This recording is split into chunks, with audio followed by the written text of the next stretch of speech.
Well, hello, good evening, everyone. Dr. Jacqueline King.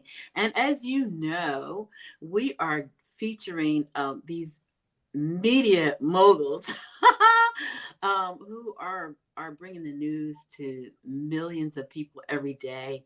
That's what we're featuring for Black History Month. And so last night we did Tony Benton Jr., and today we have the lovely Alexis Rogers from Wish8. And how are you, Alexis? Oh my goodness, I'm so good. I'm excited to be in this space. You know I love you, Dr. King. You know, I love you back. Alexis did a piece on me, and I just put my name Jay up there, but everyone knows I'm Dr. King. She did a piece on me on Wish that it went so viral. You know that, right? It Did it really did. really? Oh, yeah, it did. It did. It was everywhere. And that was really exciting for me because, really, I kind of been behind the scenes. So Mm, I thank you guys for giving me the opportunity to get out there. And so now you're already out there, but you're getting out there to our audience. So yes, let thank me just you. say, I'm honored. yeah, I'm excited about it. Now, it says Alexis Murrow. Excuse me, Alexis is a Murrow and Emmy award-winning storyteller. That's awesome. She is evening anchor and all Indiana host for Wish TV in Indianapolis, Indiana. She began her broadcasting career as an anchor and reporter on at KOMU in Columbia, Missouri. She later reported for KATV in Little Rock, Arkansas, then moved to Cincinnati, where she reported and helped create and anchored a news magazine show called Let's Talk Cincy on WLWT. Born and raised in Chicago area, Alexis is a graduate of University of Missouri School of Journalism and a proud member of AKA. Go and get that sign, girl. Get a sign. Hey. Okay. I shout out to the AKAs, the Queens, Sorority Incorporated, and the National Association of Black Journalists. She's also the founder of Lisa's Girls, a leadership and mentoring program for young women. We're going to talk a little. We're going to definitely talk about that. So let's get started. Did you always know that you wanted to be a journalist? It's funny because I've always been a curious person. Like I was a really curious kid, and I was blessed to have parents that didn't shut that curiosity down. Um, I knew at a young age. I mean, we always had to watch the news. My parents were big on that, especially growing up in the Chicago area. They were like, "Look, you're a young black young girl who's going to be a black young woman. Like you need to know what's going on." And so I would always admire it. And then I was blessed to go to a high school that actually had a broadcast journalism program. So I think my first interview was like, I think I was like in elementary school, and I made my dad take his camcorder down with me to go interview the mayor. And then, like, Wow. after that, when I got to high school and there was a broadcast journalism program, I was like, oh, yeah, this is it. So, I mean, I kept with it. And I'm happy that I did. Great. So you actually found your niche. And so when did you actually start? I mean, how old were you when you actually started? 18, I guess that would be the right age because my first day, my first day at college was also my first day at my first station. Oh, wow. So, my journey is a little bit different than some. I started as a production assistant and worked my way up. Really, within 6 months, I started to be on air. So it's crazy. I've been doing this Ah. for a little more than a decade. So definitely this is your calling. And so what year was that? 2010. Okay. So how was the industry where you were as far as diversity? Especially being in a college town, it was a toss up, right? But when we actually went out to people who, you know, lived in the area, I mean, it was new. It was a culture shock. I mean, I'm from the Chicago area. There is discrimination and racism there, but it's different, right? In Mhm. Missouri, where I was, they don't consider that the South because it's like mid Missouri, but there's definitely a lot of folks with Southern tendencies there. And I just remember it being a culture shock. People would talk to me on the phone, they would say, "Hey, well, what's your name?" "Oh, my name's Alexis Rogers. I'm coming from Channel 8. Would love to come and interview you." I would get there, to bum, nowhere. be me. I have no cameraman or anything like that. It's just everything's me in this car with all this equipment I can't afford to replace, right? And I walk out, and I specifically remember this one story. This man, his barn was on fire, and Oh, this was like a thing that I needed to go cover. And he refused to talk to me. He didn't realize I was a Black woman. oh, Had wow. no idea, That's just didn't girl. realize. And, there were situations like that, not all the time, but there were situations like that. So, some folks that I worked with, because it was an educational environment, they came with diversity of thought. But, as far as bodies, there weren't a ton of people who looked like me. I was one of the very few. And so I had to learn how to be comfortable being myself and advocating for other people pretty quickly. That's amazing. So for me, let me just go back, because I always tell everybody knows I'm 65. Back in the day, man, we didn't see any Black and brown people doing the news. It was strictly white, and that's a fact. I mean, so as a woman, even, what are some of the challenges you face as a woman journalist? And I want to get to what you just said too. I was blessed to grow up in the Chicago area because I had Black women on TV, and so that's, I think, what made me feel like I could do it. You're Mhm. Diane Burns, you're, Marion Brooks, you have so many people. So, when I got into the industry, I didn't realize that there was going to be two things going on, right? Not only was I Black in the business, but I'm a Black woman in the business. It makes me think of W.E.B. Du Bois's, theory of double consciousness. When you're a Black woman, it's almost like a triple consciousness, right? Because, you're Black and you're a woman, so there's so many things to think about. And I had to realize that people weren't used to women being assertive. I'm really active in NABJ, National Association of Black Journalists, and Carol Simpson, who was the first Black woman anchor on major network news.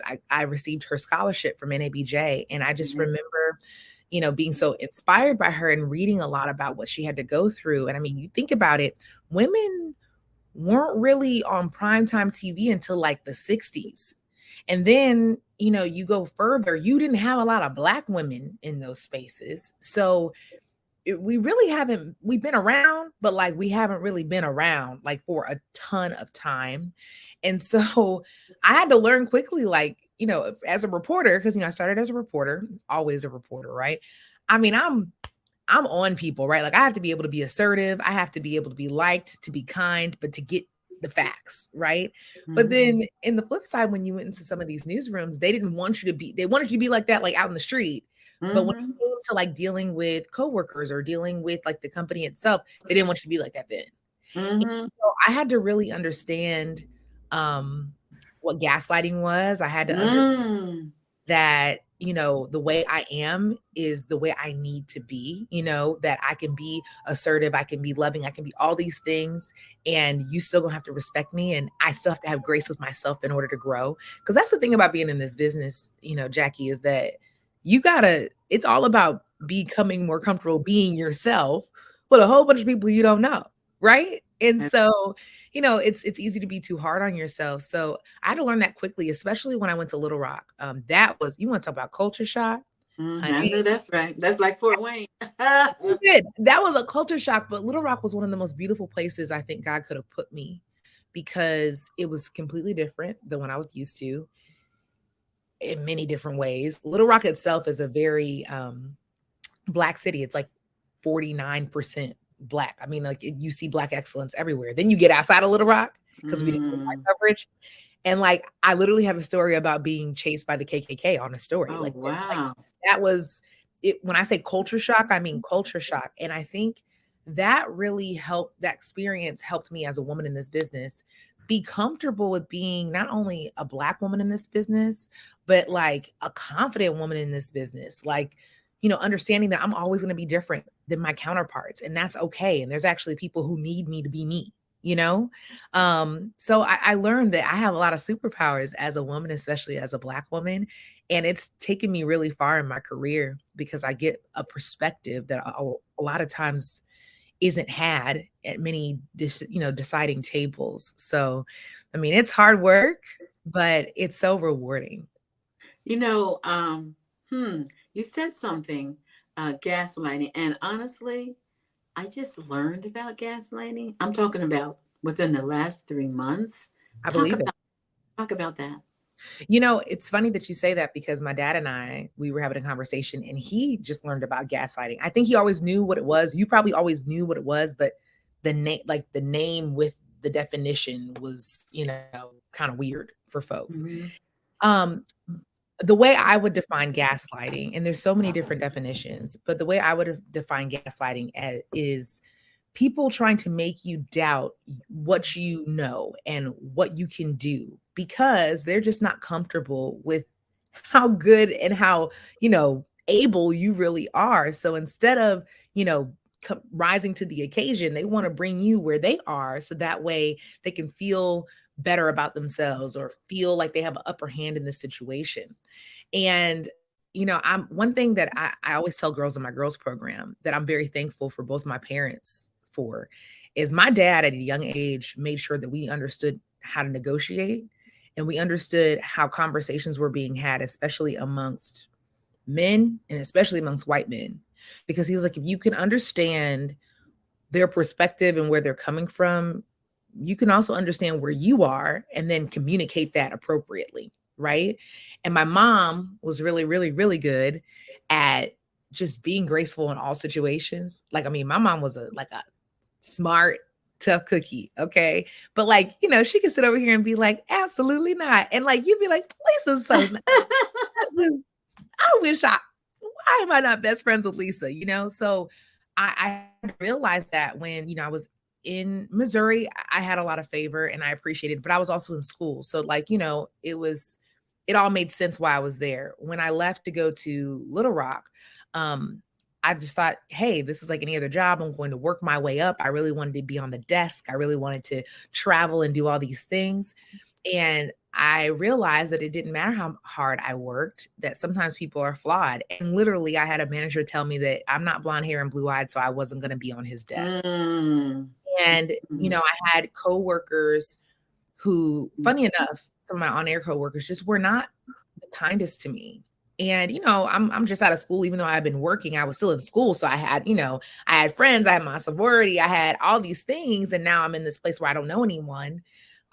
And I had to realize that like I was very threatening to people. Like I was I'm coming in as a graduate of the #1 journalism school in the entire nation, one of like 3 Black women to graduate in my entire class, 2 that were on air. I'm coming in and I'm like, cool, this is a new experience. Let's do this. Cause I'm a person, I believe that everyone can eat. There's enough wonderfulness out there for everybody. But Girl, you know you're my real daughter, but keep going. I'm serious. I feel like the words coming out your mouth are the words that will be coming out mine. I mean, but seriously though, right? Like there's enough for all of us to eat, right? Mm-hmm. And everybody doesn't feel that way. So I had to learn quickly that it wasn't that I was not capable. It wasn't that, I was a true Chicago girl. If you had heard my accent back in the day, it was strong. But these are all things that like when you're first getting into the business, you work on your diction, you work on, your writing skills, you work on your ability to connect with people with interviews and just knowing how to do the job, any job, right? Any career. You got to give yourself time to marinate, right? That's why we love things that are seasoned, like it just takes time to understand where to put your seasoning. And once I realized that, once I got to Cincinnati, I was just much tougher in a good way though. Like I was not as naive, I understood that I can still spread goodness, but I also needed to be aware that everybody doesn't have the same, wants and needs that I do. And not everybody wants to see you succeed. And that's more of a them problem than you problem. Because I mean, you can still sparkle. It's just a matter of you understanding why. And I think that that's what dealing with people who were gaslighting me at that point, or, people around me at that point, I had to realize my why. Because if you don't know your why, then it's like, you better say that, girl. You better say that. It's funny that you would say that because when Dan interviewed me, he asked me, what was the biggest challenge in dealing with women on the scale that I do? And I told him it was having them be confident in themselves. That is the biggest thing, because society will have you to believe that you're not good enough. Come on. And if you don't have that inside of you already or working on it, you won't make it. You really won't make it, because you'll believe the lies that you hear from society. You're not good enough. You're not pretty enough. You're not light enough. Your hair is nappy, whatever. Right. And so that's the number one thing that, as our Black women, to me, is the biggest challenge that we are facing, is just confidence and believing in yourself and believing in God if you're a believer, because He controls everything. Don't get me started on that. Don't get me preaching. Look, but I mean, but you're telling the truth though. You know, as I meet a lot of people, and you and I, you know, we kind of spoke about this when you came to do, you know, your interview with us. I have the honor and the pleasure of having a backstage pass to life. Like, that's the cool part of being a journalist. You know, I get a chance to talk to people that people normally don't have access to. I get to be with people in some of their most vulnerable moments, you know, especially when I was on the street a lot. Especially in Arkansas and then going into Cincinnati, I used to tell people, I'm like, look, I know you did not invite me here. I know that this is not a good life moment for you, but I promise that you will ask me to come back. Like, you will invite me back, because I'm you just like how I would want to be treated in this moment, because stories are important. What we give to the world is so important. And I realized that there are a lot of people walking around with all these degrees and all these resources and all these things, and they still have no idea not only what their why is, but also who they get validation from. And that it's like, it's weird kind of, because I realize that I am not seeking like my coworkers' validation. I'm not seeking like community validation.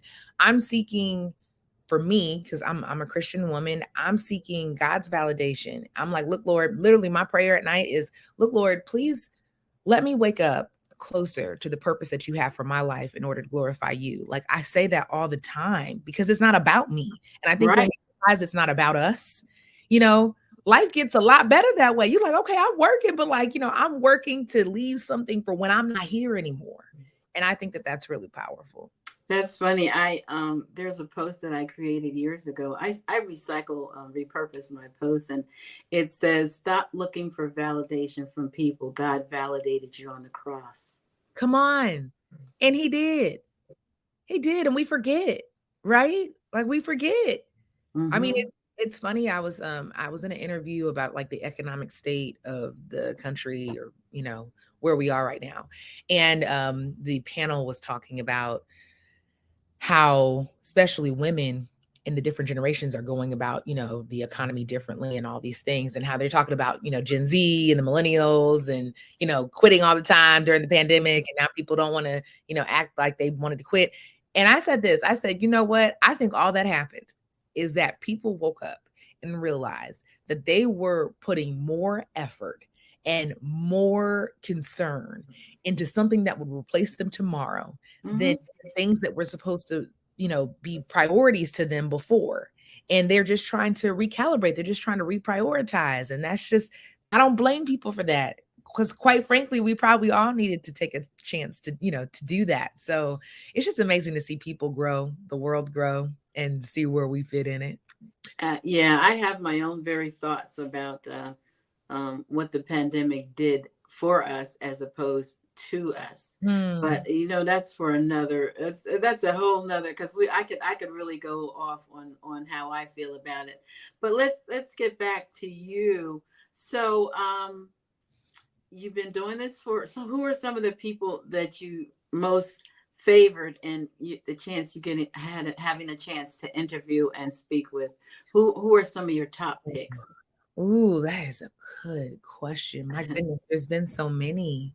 I mean, all-time favorite, one of my all-time favorites has to be the Oprah Winfrey. I got a chance to interview You her when I was haven't in yet. Are you Cincinnati. serious? Yes, it's on my Facebook page. Matter of fact, I think it's still pinned up there because I was just so in awe. And she was serving at a food bank in Cincinnati, and I got a chance to ask her a couple of questions. And um, you know, it, I am always amazed at people who understand that they have influence and they want to try their hardest to make things and people better around them. Mhm. I'm as a little girl, I've always been enamored by that. And so getting a chance to ask her a couple of questions, it was a really tough couple weeks in Cincinnati. There was a lot of different tragedies that happened that were rocking the world. And like, who better to ask life advice from than Oprah Winfrey? You know You what I know mean? it. You know it. And so I mean, I was totally was fangirling. I definitely think that I was like freaking out in my mind, but I was just so thankful to even share the space. And quite frankly, she didn't have time for questions, but she made time. And see, that's the thing is that when you're where you're supposed to be doing the work you're supposed to do, it's just going to work out. And so I loved that. I loved that interview. It was quick, but it was powerful. You know, this girl, unfortunately, she's not here anymore. But Mm. she's rocked my entire world. Her name was Kaylee Jackson, and she was a 17-year-old girl in Ohio who wanted to be a doctor. She was already, into the Ohio State University for pre-med, and she knew what she wanted to do to give back to people. And she ended up being in a really bad car accident on her way Mm. home. She ended up dying. And I had been wanting to educate people on organ donation because I had noticed that I was getting a couple stories about organ donation and all these things that were happening. And I realized that a lot of people didn't realize what or understand the process. And especially, people in our community and people who look like us. And so like 6 months prior, I had went to Donate Life and I was like, hey, if you ever have a family who you think would let us show from top to bottom, like what is this process like? I just think that so many people could get something from that. And Mhm. it's really hard. Like, let me just put you in the journalism world here. That is like very hard to do because, a lot of people have heard of HIPAA. A lot of times when you're dealing with hospitals and all these things in an open investigation, all like there's a lot of things that you can't share, you can't have access to unless Mhm. people give you access. But remember Right. what I told you, when you're where you need to be and you're doing the work you're supposed to be doing, you will get access. Long story short, I ended up becoming very close with Kaylee's family. They allowed me from the moment before we even could do anything with the investigation, the criminal investigation, they allowed me to be at that hospital and document the entire process. And actually Donate Life uses it as a tool, and so does a couple of the Ohio Wow. school districts as a tool to teach people exactly all the raw emotions, all the decisions, what all goes into this gift. Because in Ohio, you can actually choose to be a donor at 15. And Oh, so it was amazing, and it changed my life. It changed so many other people's lives, to know that this girl, even in her death, did give life to people and it did change the world. And so those series of interviews, her family, I mean, we won Emmys for that work. We won a lot of awards for that work, but it changed my entire life. Now I do a ton of stuff with Donate Life, and I've helped with the scholarship in her name, and I mean, just being a part of this community. So I mean, from Oprah to Kaylee, they all mean the same to me. wow. You do an amazing job, and you look good too. Thank Um, you. Queen. Yeah. So, what does Black History Month mean to you? And tie it into journalism. Mm, I mean, it's funny now, my perspective on that question, because now I'm in a privileged role. I'm in a prominent role. I'm our evening anchor, and I don't take that lightly. I Congratulations on your promotion. I saw it. Did you see my congratulations, Queen? Yes, thank you so much. I appreciate that. And that was a God thing because I definitely, I came in to do the job that I was hired to do, and I was excited to do it. And it just happened that way. I work for a Black owned company. If you had ever told me that I would work for a Black owned media company, I don't know. Are you talking about Wish? Yes, Wish is Black What? owned. I didn't even know that. Yep, yep. DeJuan McCoy is one of the very few Black media owners in the country, and he's actually from Indy, with Circle City Broadcasting, and Dewan has been great. And just to even see, I mean, there's not a lot of times where you get a chance to spend time and like have direct contact with someone like that. And I think even with NABJ, man, my NABJ family is my heart. And I've been able to spend time with, I mean, literally people from network to people just beginning, but like just being able to see that we're here. We are trying to be, and we are in management positions. We are changing the way that people view us, report on us, you know? I mean, I've been a part of research studies and pushes to, you know, for everybody to capitalize, you know, the letter B in Black, or for people not to just run with the police description of what somebody looks like, right? I mean, it's countless people and stories that have really mattered to us that have rocked our world. Like, please don't think that George Floyd, that blowing up didn't have anything to do with Black journalists. It had everything to do with Black journalists. Adrienne Broaddus, one of my sorority sisters, I love her to pieces. She was working at Care 11 in Minneapolis. She was one of the first ones to say, this does not match up. What I'm seeing from the community, our community that they're sharing with me, does not match up with what this police report says. Mike Brown, Brittany Noble Jones, and now Brittany Noble. She was the first one to expose that video and to see that there was something going on in Ferguson. You know, Tamar Rice. I mean, like Jordan Davis, all of these stories, it is no coincidence. It is much in part due to, not only do we have amazing activists out there doing their work, but we have Black people, especially Black women, in these newsrooms who are advocating for our community every day with no thank yous. And a lot of us don't do it for that. But like, understand that like, that is why we see more of us. I mean, the fight about hair.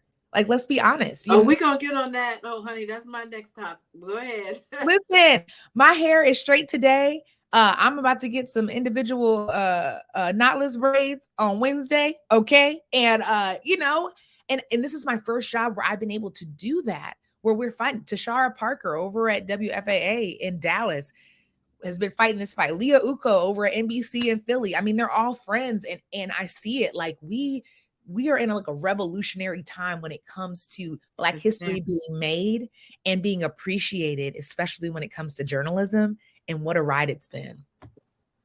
And you make a very valid point. You know, I spent, you already know my story. I spent many years in corporate America. I didn't have natural hair when I was in corporate America, but I can assure you that if I was wearing locks back then, I would not have gotten as far as I did, because perception is everything. And I actually used to work with the youth in the schools to try to get them hired at the electric company. And one of the things I told them was that, and this was construction jobs, I said, you can come in for this interview and you can have earrings all down your ears and tattoos on your neck and nose rings and all that. I said, but I guarantee you will not get the job. I said, and you will never be able to prove that you didn't get it because of that. That's a fact. That is a fact. I think that, you know, I don't know, because I'm not in corporate America anymore, but I don't know if it's changed any. But that's how it was then, because they've already prejudged you once you come in that door. All that, you're a thug, you're a this, you're that, just because of the way you look. But anyway, I digress. Yeah, so let's talk about the women with the hair, because I read so much. I actually did an article that's on my LinkedIn page about Black women and their hair in corporate America. I mean, it's such a statement. You know, it's the first thing that people see, right? And I think that there's a lot of Black women who are really owning their space, because let's be honest, as a Black woman, I can't speak on behalf of all Black women, but just from my personal life experience and my opinion, right? We get tired of the fragile egos. We get tired of dealing with everybody else's stuff while we're just trying to exist. We get to just exist. We get to just exist. And quite frankly, you should say you're welcome for even being a part of what I have going on, because you might be able to learn a little something. How about that? I mean, like that, I really feel that way. I mean, especially I feel like the hair conversation is such a beautiful one, because I think that we're finally celebrating how versatile we are. And all this time we've been trying to inform, but in reality, it was just because others can't be as versatile as we can. And And can't be comfortable with us in our natural state. And don't forget that. absolutely. We had to conform to make them comfortable. Mm-hmm. And I think it was a bit of a, I think that is the surface of how we've had to exist in many different atmospheres. How many times have you had to talk to somebody at work and make it seem like it was their idea? How many times have you had to, be occupied in spaces where people are hyper emotional and you're having to be the one to calm everybody down, or to be that voice of reason? But if you raise your voice, or if you do anything outside of the, please, it's an issue. And I think now, I mean, I know I've felt it in myself. I think we're getting a lot more bold and indignant about it. Like, hey, you just gonna have to deal with it. Like, this is who I am. And I had somebody tell me the other day, which I appreciate. And it was actually a white woman, and I appreciated her for this. She said, Alexis, you know what? I love watching you every day at 4:00 because you're so different than me. But like, I feel like I still resonate with you because you're honest. And she was like, and honestly, I need honest people in my life. And isn't it amazing that this whole time, this culture, this identity that we a lot of times have has been suppressed, but in reality, when it's let out, I get so many compliments from people who are nothing like me. Now, don't get me wrong, I get a lot of love from our community, and I love that.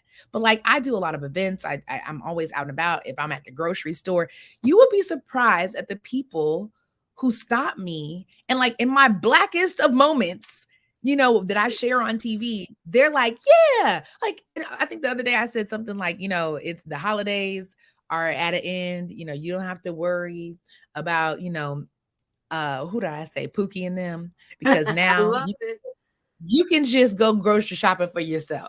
And literally, like, this lady from like Southern Indiana was like, absolutely, I am so tired of Pookie and them being in my refrigerator. You are right. My God, my cousin, my nephew Jonathan and all his little friends, they're Pookie in them. And it's so funny because it's like, it's just me being me. I'm talking to you like I would talk to my family. And I don't have to hide that. Yeah, I'm no less professional by being me than just being honest and being me. And you know what? It's so good. It's so good that we're having this conversation. Tony, I can't wait for you to meet Tony. He's young. He's like in his 20s, late 20s. So when we got on last night, I was talking about Black history. I said, we're Black every day of our lives. It ain't no 1 month. I said 365, 7 days, 24 hours a day. And he just like went in on it. But that's the fact. We might have this month, but let me tell you, next month we still gonna be Black. Yes. And the day after that, and the day and after the month that. after that, Yes. and the month after that. And we still gonna be celebrating our Blackness. We're embracing it. This is good. So let's see. You've got the I wanted to hear about the girls, your nonprofit. Let's talk about that. This is like my heart. Lisa's Girls actually started as my Girl Scout Gold Award. It used to be called Imagine. And Lisa is my mom's name. I'm one of 3 girls. I'm the oldest. My sisters, Morgan and Mia, are my younger sisters. And unfortunately, I lost my mom 5 days after I turned 19 to breast cancer. And it rocked our worlds. We weren't ready for it. The girls didn't even know she had cancer at that point. I knew because I was a little older. The doctors told us 3 days before she passed that she had 6 months. So this was just a very, drastic switch, a move, and I've always prided myself in being an overachieving kid. I always was the kid who, I didn't have a stomach to lie, honestly. So like, I was always the kid who just tried to do what I could and do what I was told and be good, be a good girl. And I realized after losing my mom, there were so many things that I just didn't know. I didn't know about becoming a young woman. I didn't know about becoming a professional. I was doing things that I thought I was supposed to do. But, the things that you talk to your mom about, the person that has known you all your life. And I realized that as a Black girl, It's twofold. I had an amazing village, and there were women, and still are women in my life, that stepped up in such a way that they made sure that I was okay. But then there was other spaces that I was in. I mean, remember, I was still in the business at this point. I have all this culture shock, and I realized that this world is not friendly to Black women, especially Black young women who are just growing and they're just trying to figure it out. It's like this light switch where they just expect you to just know. Like, you're just supposed to know how to act, what to do, how to do it. And I just felt so overwhelmed, and I felt so unprepared. And I was like, well, wait, I did everything I was supposed to do for my age. Like, what, what's going on? And so the leadership program that was Imagine and now is Lisa's Girls is a 12-step curriculum to basically address all the facets that make us wonderful as women. And I mean, we go through everything from hygiene to faith to, how to negotiate, how to see ourselves, how to just kind of have relationships with other women. Because I realized even my mom, my mom was one of 8, but it took her a long time, and she still was learning how to have relationships with other women. And I realized, I was like, oh, wow, we're not really taught how to have conducive relationships with other women. It's either, oh, you're coming in to save me, or, oh, you're just like my business, or you're my competition. Don't forget that. Or that. And it's like, no, actually, we can create this world, this environment where not only are we helping each other, but that's helping us. So our motto is leaders help create other leaders. So, we start at 10 years old. We actually go past the 20s and the 30s, because I realized that, even at 20, I still didn't know what I was doing. I needed some guidance, but I still had things to give. So, I kept having all these mentees and doing this curriculum, and, did it in Chicago, did it in Missouri, did it in Arkansas, did it in Ohio. I kept getting asked to do it all the time. And I was like, you know what? I need to stop running scared and being bold and actually make this into a 501c3. So we have just rebranded. We are a new 501c3 that has been teaching folks for more than a decade. And I'm just excited. I'm excited about possibly doing some things with BWE, because you already know we've already talked about that. Yes. In case you didn't know, because we haven't talked in a while, I am now a big. Hey, congratulations! It's we're actually going to the movies tomorrow. We're going to a basketball game next week. Yeah, I just signed, and I just love my little 13-year-old. And so I need to get her involved. I'm not really sure. How do you get involved? So now we've changed it so that way we can be completely virtual. So this will be a curriculum, and I look at Lisa's Girls as a nucleus of partnerships. So we literally can work with anybody and everybody. We want everyone to get these lessons. We will do live teaching for all 12 lessons 2 times a year. So we're coming up in the spring. We're hoping late April, early May, we'll be able to do our first class. And then to connect everyone, once people go through the first 12-week, curriculum or 12-lesson curriculum, you'll be invited to be a part of the mentorship program. And we're going to get that started by the end of this year. And, if you're above the age of 14, you'll get a mentor and you'll become a mentor. And we're just going to rock this thing out, and then eventually have an annual conference right here in Indianapolis where everybody can come and meet each other. So 3 steps, and we're just super excited. I love it. I got to get my girl involved. She's an amazing young lady. We're excited. You are doing the thing, Miss Lady. I am so proud of you. Thank you. Inspirational thoughts, closing thoughts you would like to leave with our millions of followers. And you got to get me back over there too. Yeah, we got to get you up. Come on, girl. Bring yourself. Bring yourself. We would love to have you. I always tell people that one of my favorite quotes of all time, I thought it was Maya Angelou who said this, but then there's some discrepancy with this. Either way, she was brilliant, and she probably thought it, is that people might forget what you said, people might forget what you've done, but people will never forget how you make them feel. And I live life like that. And I love when other people live life like that, because life is already hard enough. I think we love on each other, and we share, and we encourage and empower. My goodness, how beautiful this life is going to be. So I thank you, because you always love and encourage me. And I'm just excited to be here with you. That's what we do. And so you're going to give your encouraging words, and then you're going to tell them how to connect with you and Lisa's girls. Okay. So my encouraging word to you is this: people will forget what you've said. Oh, People that is your encouraging words. Okay. All right. All yes. right. And I'm then as sorry. far as connecting with me, please connect with me on everything. Instagram, Twitter. I am Alexis Rogers, ALEXIS ROGERS. And Lisa's Girls will soon be on Facebook, and it will soon have a website as well, lisasgirls.com. So I'm really excited. It's awesome. Keep doing what you do. Keep inspiring, because just like I was telling Daniel, this is my calling. This is the call in my life, is to uplift, inspire, and encourage women all over the world. And one of my favorite sayings is, God doesn't give you a vision without provision. If he has given you the vision, he's going to provide the means for it to come to fruition. That's a fact. Can I get an amen? You can get 2 amens. Okay. That's awesome. That's amazing. Thank you for what you do. Seriously. I'm just now getting into the professional speaking space. I've been speaking, but now I'm getting a lot more serious about it. And I realized that knowing people like you and being a part of the things that you do, Jackie, that's big. So we appreciate you. Thank you so much. To God be the glory, and thank you. I love you. And everyone, thanks for tuning in. I know that this is going to be a blessing. Our next interview will be with Daniel Miller from Fox 59. And then after that, Kathleen Trigg Jones, which you all know, iWoman TV is her brand, and my good friend as well. So God bless you. Thank you so much, and we'll see you soon.